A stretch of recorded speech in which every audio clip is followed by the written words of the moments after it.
Good morning, good afternoon, good evening. We're just joking around here on the VO Weekly, and welcome to back to the program.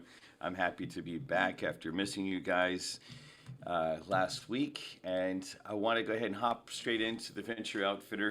Um, Today's program is going to be a little bit informal, just because I really enjoy our informal conversations that are happening and stuff like that, and so. We have a bunch of formal ones that are coming soon, so I'm kind of prizing having kind of a less formal set of interactions. And today we're going to hear from the community and talk through a bunch of different things. But thank you to DualWorks. We actually just moved into a new office. Some of you all will notice that the techranch sign is not in the right place just yet. I hung it up kind of quick. But we're in a new office that's got a little bit more space, a little bit more, and it should be a little bit better audio-wise.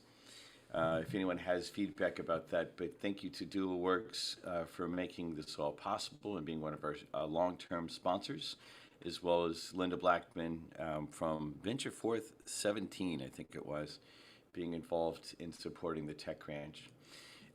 Venture Outfitter, we're continuing to build out the community. You're about to see a bunch of invites to a Facebook group.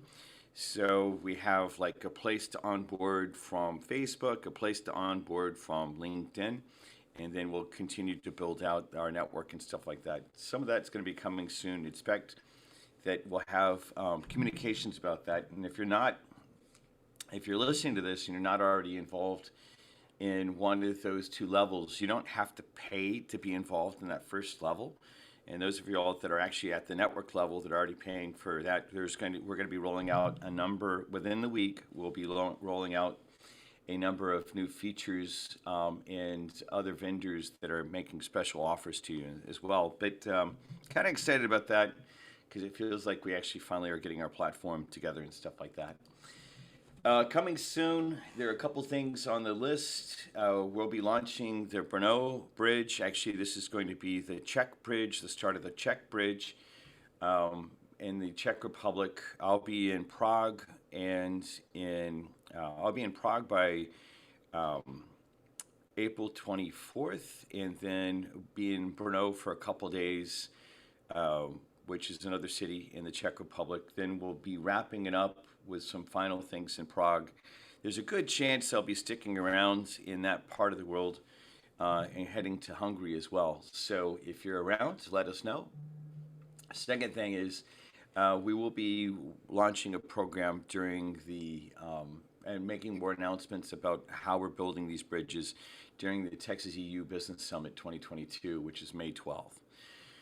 And there will be both virtual options as well as being on site. So if you need details, go look at the techranch events calendar, techranch.com/events. If you need anything else about that or other questions, just let us know. Today is about a return to community. I think I say community a lot just because I think the whole thing that I've learned about my startup history is I've taken a lot of technology risk and a lot of startup risk, whether they're starting companies in other countries or starting on really flaky early stage technology. And I think the thing that always made it possible for me was that when I screwed up and had a failure, there's been a couple of big failures that I have had during my career. The community is what caught me. And, there's also some papers about this. They call it the power of loose ties. And so that's one of the reasons I always return to this concept. And I want to talk about that a little bit. We're going to hear from everybody. This is going to be an all-swin. It's not necessarily just about me talking about it. But I am going to introduce one topic on the front end.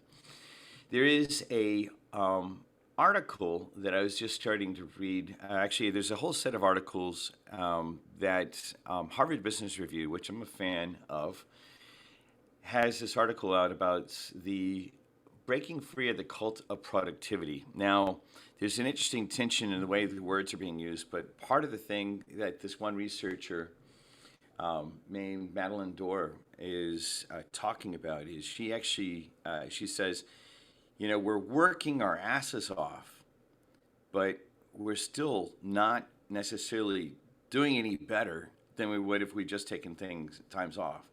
I've really struggled with this because I am a, really driven and a perfectionist and all that sort of stuff. And I'm finding that I've noticed recently as I've been doing some experiments, and I will take, by the way, while I'm thinking about it right now, I'm going to copy this article and paste it into the chat, and then Jello will also make sure that it's on the show notes for today.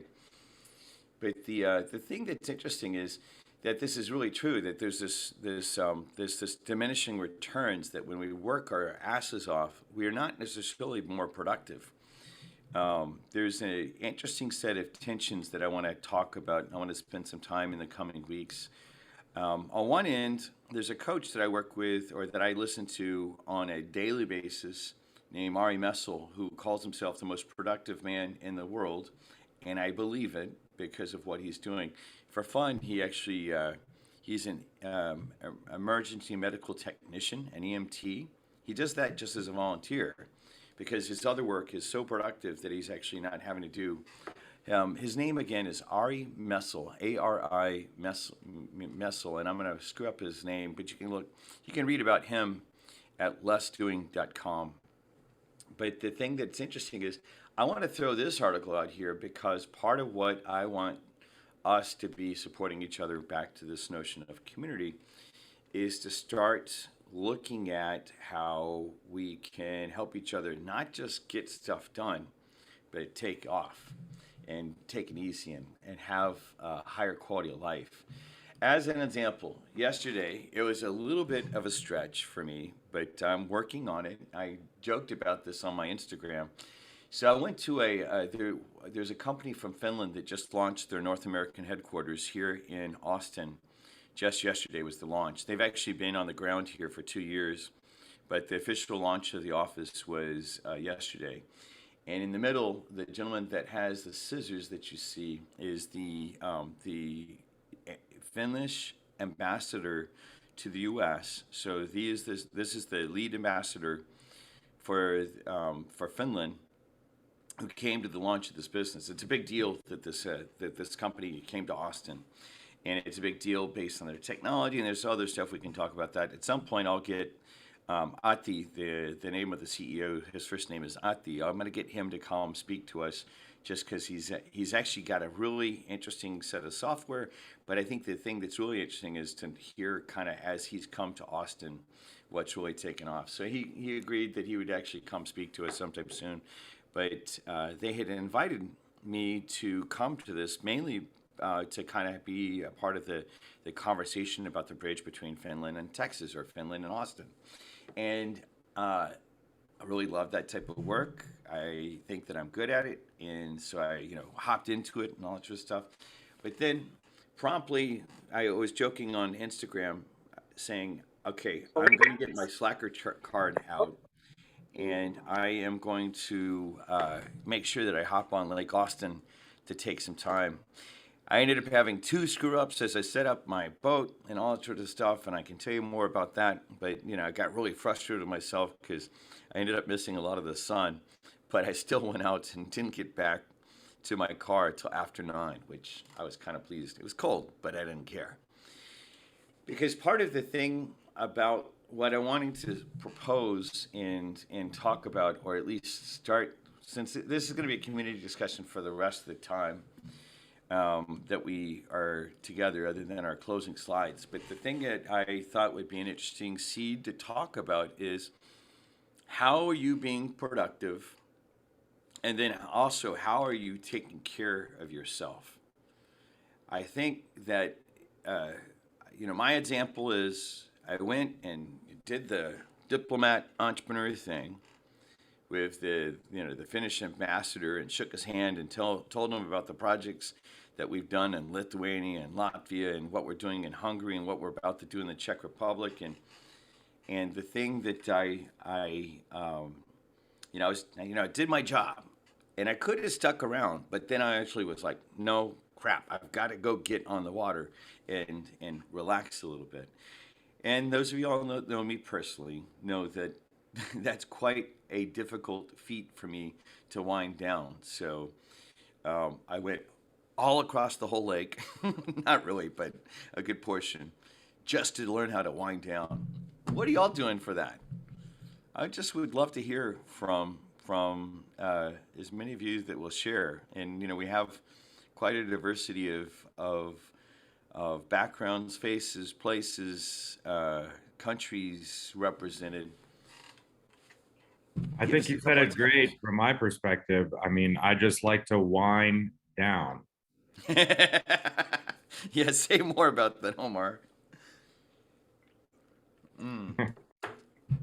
Is it Actually, a it's little bit of? funny enough, Kevin and I got to have a good we got to have a bit of a good R&R kind of moment on Sunday, visiting a vineyard here in Texas and kind of just getting to chit chat on a more kind of casual basis, which is always good. I think moments like that are kind of the nice leisure opportunities to kind of detach your brain from all the stimulation and noise of the week in terms of all the different work and platforms and communications and media and everything.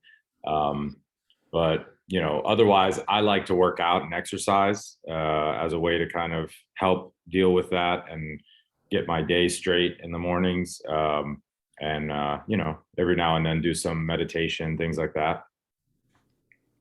Yeah, meditation's been a big part of my life as well. I learned the one of the teachers that I started my Aikido martial art classes with teaches meditation as well, and I did that. I haven't been doing it over the last few days, and I can actually feel that on my body. It feels like this, like if I could express what my body's actually saying. I'm wondering what else. Who else meditates? What else do you do? Inez, I know you're big time into a lot of these things, so tell Yeah, us. I have a ritual. Actually, meditation is the first time, it's the first thing that I do in the morning, even before I get out of bed. So that's half an hour. And then I do like 10 or 15 minutes of reading something that is spiritually related. Another thing that I often do is I do free form writing, just writing and just letting free flow of consciousness to come through and see what shows up. And sometimes, things that I really wanted to do, but they were not clear, they come through that form. And for fun, I like dancing. I just signed up for dance lessons, and workout is a big thing too for me. So one of the things I know about you is that you have cultivated a discipline of taking care of yourself. I have discipline for like going to class and showing up at meetings and stuff like that. But how'd you cultivate a discipline of taking care of yourself? That is, it's interesting. It came through pain.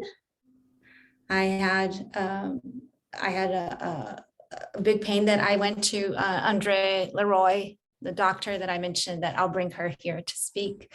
And that's when I had to work out to get that taken care of.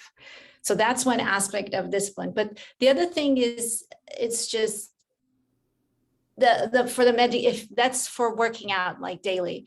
If you're talking about the meditation, I don't even remember when I started. It just became it became a habit. So I just can't miss it. Okay, it's not true. When I travel and I have other people involved and my 45 minutes ritual is going to get in other people's way, I don't really wake up 45 minutes before, because sleep is also a big part of taking care. But I just thrive in silence, and I'm just very attentive to how the benefits that come with it. Understood. And I Well, just do it anyway. Like sometimes I yeah, don't feel like it. And the day that I don't feel like doing it, the day that I'm too busy, the day that I have a workshop, that's the day that I need it the most. yeah, no, I understand. I feel that way exactly. It's especially for those of y'all that have kids. I just can't imagine. The same kind of thing. Like this morning, I woke up and I was like, "Hey, I have enough time to I'm like, I have a little meditation, what's called a zabuton, that I have a zafu on. I have my little area set up that as I was trained to meditate to go do. And then something happened. I'm living with my father right now because I'm trying to give him a little bit more time before he goes to a home or something like that. And something happened around him, and all of a sudden I'm like, oh crap, I gotta like be responsible for, and I didn't do that. And I'm just wondering, someone else have an opinion about that, or like have an experience? Janet, Melvin, And I just want to say one more thing about the meditation is that there is a preconceived notion that it has to be stopped and it has to be for an X number of time and in silence and all that stuff. And meditation can be as briefly as like before a difficult conversation that you're going to have on the phone, just to take a couple of breaths deeply and just focus and be present with whatever emotion I'm experiencing. Yeah, no, I totally get that. In fact, here at the office, since I can do this, I even bought a little chair over there that I can do that type of stuff. Just like go sit, and it doesn't look like a meditation chair, but it is. So yeah, I totally get it. Someone else, I mean, Janet, it looks like you came off of mute. Please. Yeah, for me, if I can attend to some art project, wow, that just does wonders for me. And I can't always drop what I'm doing and do it, but when I can, and it's really, it's nice just to absorb myself in some one of my art projects, or think about planning something new, or even the professionals say, if you're not motivated to work on your art, go clean your studio, and put your mind on that. And it's amazing how that can be helpful in terms of releasing concerns about other things, and also getting you in the studio. So So Janet's background, she's a professor at one of the Austin Community College in art, right? right, except I've recently retired, so I have my life back. Well, it's funny. I'm interested in learning how to do that. I'm not sure that I'll get to do that in this lifetime. But what for those of us that aren't necessarily trained as artists, well, what might be what's the gateway drug to actually stepping into that? Like, what would be a way to actually have that be one of the outlets that you walk us to? How would we find our way that way?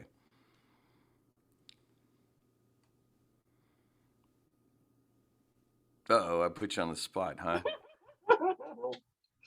Oh, you're talking to me or all of us? Yeah, no, no, Oh, I'm sorry, to you, me. Janet. Oh, well, I was thinking, well, start taking an art class, or learn something new, or pick up something that you can do with your hands and or your mind that would be an activity for you. I have meditated in the past. I enjoy Tai Chi a lot. That's my favorite meditation, is Tai Chi, because it's a moving meditation. So something like that really works for me. Sitting still is a challenge for me, which is probably why I should probably do it more. So yeah, that's a good question. But find something interesting that helps you. We all need to recharge, right? And to breathe. I mean, the thing about Zazen is sitting and breathing and relaxing the concerns in your mind. So I think that works for a lot of people. So yeah, find what works for you, I think is the best advice I could give anybody, because there's so many things we can choose from. Whether it's, there's a walking meditation, just take a walk take a walk. A nice relaxing walk where you listen to the trees and the birds and what have you. There's many ways, I think, and there's not one good solution for everybody, because we're different in interesting ways. So when some Try of different us, things and see what works. some of us that are reform students, right? Like, me, I'm like, I'm the worst at this sort of stuff. In a second, I'll bring up a video of, I'm like, okay, because even working out, as an example, I can't stand to do weight workouts. It's Oh, not well, that I don't see yeah. the value, but I just like going like this, that doesn't make sense. So I'm in the Hmm. process of actually exploring a whole new a workout that I could actually do with something that's this big. I'll talk about it in a second. Oh, interesting. Yeah, Paulina, you Ah. actually said that Yeah, you just came I off have a of mute. story. Yeah, I came off of mute. I have a story for you guys. So I apologize. I'm not on camera most of the time. I do have to work throughout all our calls. So that's part of the reason why I'm not on camera. But I have a story for you guys. So this literally started out in high school. We had a volleyball coach. I played volleyball, indoor volleyball throughout my high school years. And then I picked it up, sand volleyball. And amidst me transitioning, our volleyball coach, she actually was a former basketball coach. And so amidst our workouts, she decided that she wanted to do these intense workouts that were realistically not realistic for all of the actual volleyball players. But amidst that, she decided that she wanted all of our team to run 9-minute miles. And this is not an exaggeration. This is not anything that I'm over the top making up. She wanted us to run 9-minute miles. And for every minute that we went over as an entire team, we would have to do an extra lap as an entire team around the block. I didn't want to be that one team player that was going to make the rest of the team run extra laps. So after all the 2-3 hour workouts we did after high school, I would come home and I started doing laps around my neighborhood and I would time myself. And before you knew it, I actually started enjoying it. So I now do long distance running, and those have been my workouts throughout so many years. But what's interesting is that it's not just a workout as, oh my gosh, I have to do this because I need to keep myself in shape. It has actually become an outlet for me. I'm happy, I run. I'm sad, I run. I'm mad, I run. Hmm. And I get my emotions out. I get all the frustration out. I get my thoughts in order. I need to think about a major decision. I go run and I come back and I feel at least relieved that, okay, my mind is a little bit clearer. I now know what level I need to think on to make whatever decision I want to make. And that has become a major outlet for me.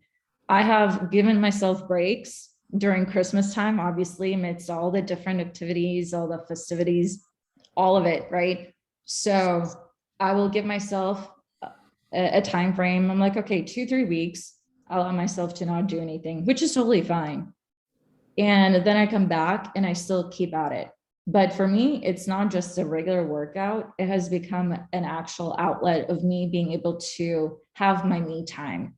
And so it kind of goes back into, it's not for everybody. Not everybody likes running. Not everybody likes different workouts. Just what Kevin was saying, I actually, part of that entire workout regimen was that we started doing weights. I'm not a big fan of doing weightlifting on that level. That's not a thing for me personally, but I also know and support people that absolutely love doing that. So it just find something that works for you. Thank you. Yeah, well, so and I'll actually share in a little bit what I'm looking to explore that's not running, because some of us have flat feet and had to wear braces as children, and so we can't run. We can cycle, but and I keep my bicycle in the back of my car so I can, or my back of my Forerunner, so I can actually do that. I know Mexico and Italy are represented in the house today, and they obviously would give us a different perspective. But Jorge or Federico, would either one of y'all like to weigh in from a different perspective, different cultural frame? I know I'm putting you on the spot, so let me signal that, and then in a second, one of y'all come off of mute. Well, I'll show you what I'm actually taking on now, just for fun, right? I think it's kind of funny, and you guys will be able to you can laugh at me at some point. But yeah, and I'm probably not going to do this with fire just yet. But This is the rope dart, and this woman has a program called Flo Mayhem. And what I'm looking forward to doing is I got one of these rope darts. I'm not gonna do the flame just yet, but the thing about it is, in the first few things, I'm like, really keep your attention, because if you don't keep your attention on it, it's like your mind doesn't get to stop, right? So yeah, don't worry, I'm not gonna do it flame anytime soon. But I have the actual rope dart, and I'm just fascinated. So I signed up for one of her classes actually. So I've got money into the thing as well. Um, so we'll see what happens in the next few weeks. You can say, "Hey, Kevin, how many times did you hit yourself in the head, and how many times?" And I'll be like, "Wow!" So that's one of the things I'm going to do, because one of the things for me is like working out with weights just doesn't make sense to me. It's like I don't have the discipline to just sit there and just focus on the muscle group. But if there is a meteor flying around me that might actually hit my head if I'm not careful, that's interesting. So yeah, in fact, anyone that comes by the Tech Ranch later today, I'll show you what I bought. But yeah, let's see. Federico just said that he's taking the call from one of the libraries at the University of Texas. So I'm still interested in having you report in with Federico if you'd like to, because the different cultural frames, whether Mexico or Italy, which both cultures I think know how to live better than Americans. At least that's my experience of being in Mexico and being in Italy. I'd love to have y'all's perspective. I know Jorge's in the house today, but I haven't seen his face just yet. One of the things, and he's our environmental expert from an architecture standpoint, so I'd love to get his input. But anyone else want to weigh in? Hey, Kevin. Yes, sir, Melvin. Hi, everybody. I have to read, and it's not a force thing, but I know that's what I need as a person. And years ago in another life, I read How to Stop Worrying and Start Living, and that saved my life in bringing me to a place where I could relax. So reading's key. Reading is key for sure for me as well. How about our Texan in the Czech Republic who just, David? So you're Texan, but you've learned something for being in the Czech Republic, I'm sure. A different different pace, different style of life and stuff like that. What is that frame brought to you? Well, I've worked all over Europe, and I would say in Europe, there's a different approach to the work-life balance than in the States. And I think it's healthier because your personal life has a higher priority generally than it does in the USA. There's a lot more vacation time. The employers don't feel entitled to own so much of your personal time as they do in the USA. And I think it brings less stress. Different countries are different, right? I've lived and worked and I've studied in Italy. I absolutely love Italy, but it can be the greatest place to work, or it can be terrible because of the politics and the information hiding and people acting on their own agendas and stuff like that. And that can make it really difficult.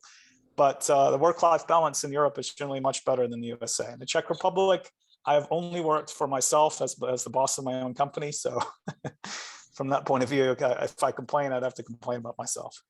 Understood. Well, it's interesting though, because I know that in some ways, when I lived in Chile and I was working, and when I lived, in Mexico and working, that there was an influence that it kind of cracked me open a little bit. So I'm sure that the Czech Republic has a positive impact. On that in some ways. That's great. The Czech culture is very similar to Austrian culture, and I spent 14 years working in Vienna. So it's very similar. The work-life balance is good. You don't have to feel like your personal time is owned by your employer, and so I think it's good. I think it's good balance. It's better to work, in my opinion, in Austria or the Czech Republic than it is in Italy, just because You have a little bit less, kind of nonsense going on, people playing games and acting on their own agenda, hiding information, doing something that will make them look good to the detriment of your team and stuff like that. That happens a lot in Italy, in my experience. Understood. It'd be interesting, not to put Federico on the spot, but since he just came back on video, it'd be interesting to hear what. Oh, we have an Italian on the call? He's a Federico is visiting from Italy, from Bologna, Italy, and he's working on a degree back in Italy. He's interning with TechRanch right now, is doing some stuff on one of our investor-focused projects. And so I know a while ago he mentioned that he's in the library, and so it might be difficult for him to speak much. But Federico, Yeah, I just give us came an out. Italian perspective. And I know there's a northern and a southern Italian perspective, and all sorts Yeah, of things. yeah. Give us some words about this, because you got a bunch of, or you got at least one Texan that's desperate for learning how to live a little bit more. No, I agree with what you said. I think from a cultural perspective, we have different work-life balance expectations, especially in any city but Milan. Milan is a bit different. It's more European, it's more work-oriented.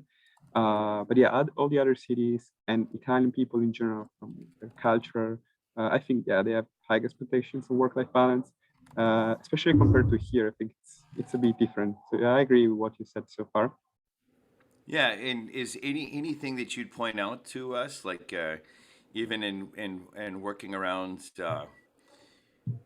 myself and Omar as an example. You've also gotten to work with Enrique, but Enrique's in Mexico, so you've seen different people. I'm just wondering. So I work in Germany and Austria. I think they're a bit different from us in terms of social interactions. They like to get things done quickly. They like to be result oriented. We also like things that surround the task, the project. We like interaction. We care about these things. I've seen some interesting. Maybe I can share with you diagrams about how to negotiate with different cultures, how the negotiation should go, how straightforward it should be.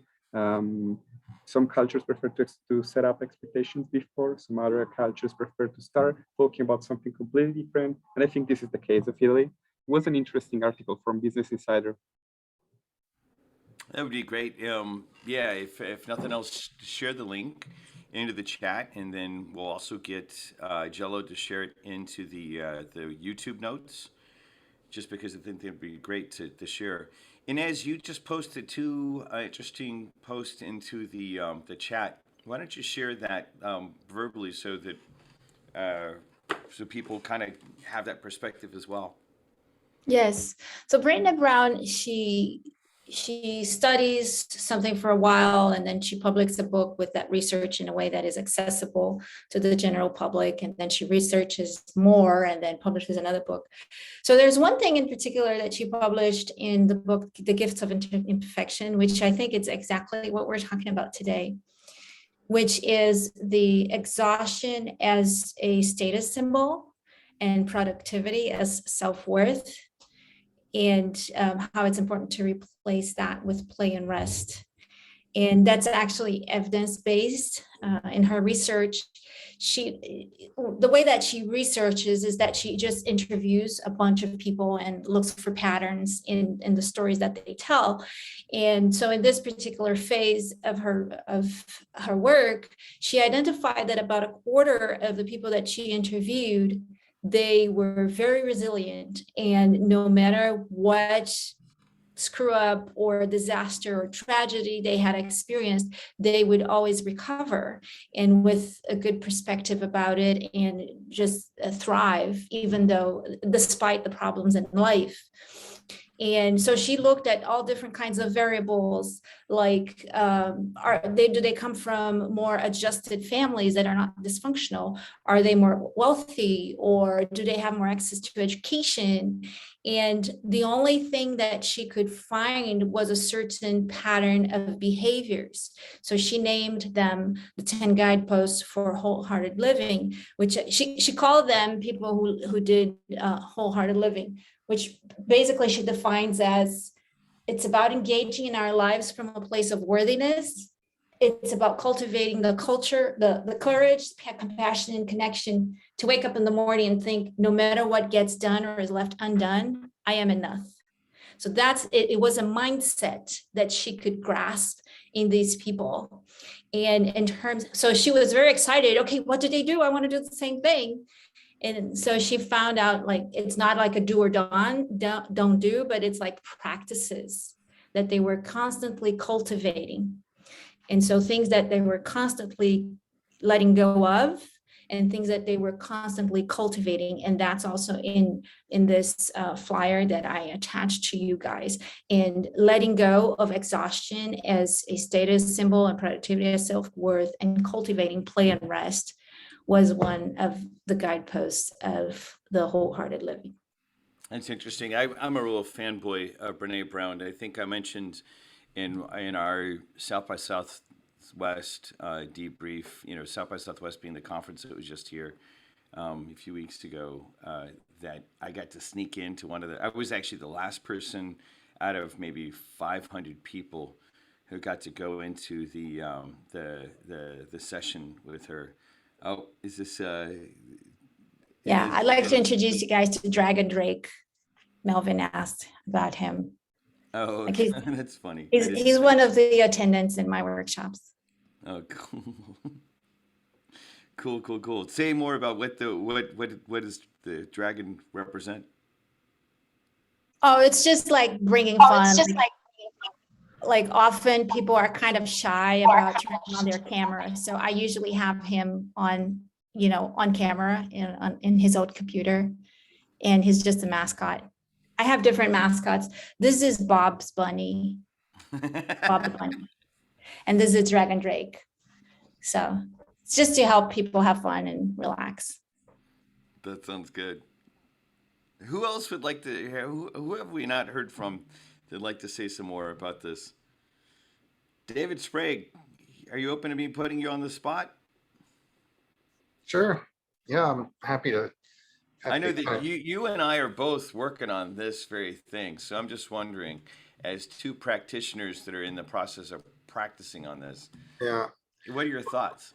Well, so, as everybody's been talking, kind of about, personal self-care, which I totally get, because that, that's something that's important to me. And I do meditation and, exercise and those sorts of things. But I was mowing the lawn the other day, and this lady came by. I call her the walking lady, because she walked like a total of like 1,000 or a couple thousand miles one year just around the neighborhood, because she was retired or whatever. And so we were talking, and she just got a new job, and she said, so what are you doing? And I kind of explained to her about just some new business development investment things, and it's quite complicated and really involved. And she goes, oh my gosh, how are you doing this? You're out here mowing the lawn. You don't have time for this, and that sort of thing. And I told her, I said, well, one of the things that over COVID is that people are tired of the rat race. They're tired of the high pressure situations. And,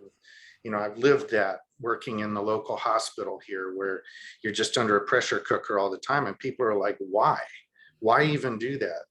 And so my thought is that, as far as taking care of yourself personally, if you are the business owner, if you are the leader or whatever, what works for you?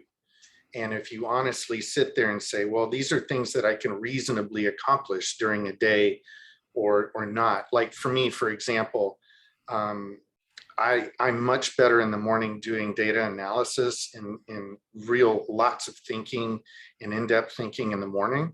But in the afternoon, I'm much better at, data entry or something. And that's when I've got, headphones on, blasting energetic music or whatever, and just So I think about, what works for me. And so, moving forward in this post-COVID era is, I'm in the business of putting people into lab spaces.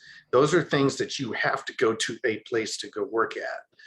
And the problem there is that the people whose minds work in the type of situation where they have to go to a certain place, you got to figure out how that works. So for me, it's about building the right kind of team and thinking in a new way rather than the standard, oh, well, you just have to work harder or longer or whatever. It's like, well, basically build structure to make it work for you and whatever that means, and be okay with that. And for me, honestly, as a business owner and getting into something that's a lot more complicated and more involved, I would rather build a little bit bigger team to where we don't have to maybe work as hard, rather than it be all on one person. And in that way, like for me, for example, I have a team around me that takes care of things that stress me out. I mean, they're not that hard, but they stress me out because maybe I don't, that's not my thing. I'm a biochemist, genetic engineer by training. But I have a team around me that can do bookkeeping and all the little weird business things that, maybe that I don't have, I understand it, but maybe I don't have all the proficiency at it. So in that way, building the structure to support what I'm doing as kind of the leader, but then also structuring your business operation so that, so that folks can take, some time. Because I have some folks that on my team who have, real life challenges as far as health. And so we have agreements set up so that people can be able to do fruitful work, but it might not look like what it's looked like before. And you know what? And that's okay, because right now, honestly, we're all have a huge challenge with our, our mental health and our quality of life and all of that. So that's my take on it. Yeah, well, it's interesting as well. One of the things that I'll expose that has been very valuable for me as well is so David and I are working on we've got our hands in a couple of different pies together, right? Like on stuff that's not ready to be announced yet, but he's got the bio background and I've got this entrepreneurial network, and maybe something comes out of that. What I can tell you about though is one of the things I do appreciate and I'd like to engender in our community more was David and his office manager, or I'm not sure what her title is, essentially did an intervention with regards to me on a couple of different issues. And one of them about helping overcome, we had a RFP due a few weeks ago, and the person that historically did our RFPs is no longer available. She took a full-time gig, and based on the way she's, the type of work she's doing, she's not able to do work on the side like she had been. David and Amy intervened to say, okay, here, get out of the way. We know that you're not good at this. We know that you're dyslexic and have these difficulties. And so they intervened that way, as well as, to Amy's credit, and with David's guidance, I'm sure, just checking up on each other too has been extremely valuable. So those type of conscious, I called it an intervention, but those type of things, I really want to figure out how we can engender more in our community without having to spend a lot of time, building a class that you have to show up at or something like that. So because it was extremely helpful, both the times that the two events, and I can tell you more since we're running out of time today. I'm not going to go into the stories and all that sort of stuff, but the story is not important. The thing that's important was the mechanism of just having other people like say hey to me as an entrepreneur. But I think I'd like to see that more in the community, where we're checking in and stuff like that. Inez is asking in the chat, would I rephrase the question? The idea is, how can we create not an accountability group, because an accountability group implies you've got to do more stuff. You're holding your back, blah, blah, blah. And, that's just another whip by a different name. And we need to stop whipping ourselves, right? That's what that article that I posted, from Harvard Business Review really was talking about. It's just saying, there's this like sick, dark thing that we're doing, especially in the United States, where we just say, we're just going to work harder. And then something will happen, blah, blah, blah. That's not, and the research says that it's not true. But one of the things that happened that was really helpful for me was having someone, one time relieve one of the burdens that was on my shoulders, without taking on like the whole bit of work, just a little bit of a light lift there. And then another one was just checking up on each other. And so how to set up a structure that's not an accountability structure, not something you have to do and therefore it's one more thing on the to-do list, but a way of interacting. I'd like y'all to be thinking about that. I don't know if anyone has an immediate reaction to the question, but as we roll out the next stage of our networking tools and things like that, I'd actually like to have that be one of the things that we do together as a community and as a network. I've often said that TechRanch, first and foremost, people ask, is it an incubator? Is it an accelerator? And, there's actually 36 different names or different types of things like seed accelerator or, venture accelerator or a startup studio or a, venture studio. There's actually a lot of different ways of doing this work. My favorite thing when I think about what TechRanch is and what we're here to do together is to be an entrepreneur development organization. And one of the things that includes is having a way that we remind ourselves to go for the best productivity without slaying ourselves, right? And I'm not only the CEO. This for the U.S.-based audience, you'll recognize this joke that I'm about to say from a commercial that's on TV. I'm not only the hair club for men CEO. I'm also its first customer. Maybe that's not the right metaphor for my head, but the thing I'm wondering is how we actually do that. How we do that as a community in supporting each other. As a community of practice, we need to learn more about how to roll out more software and close customers and things like that.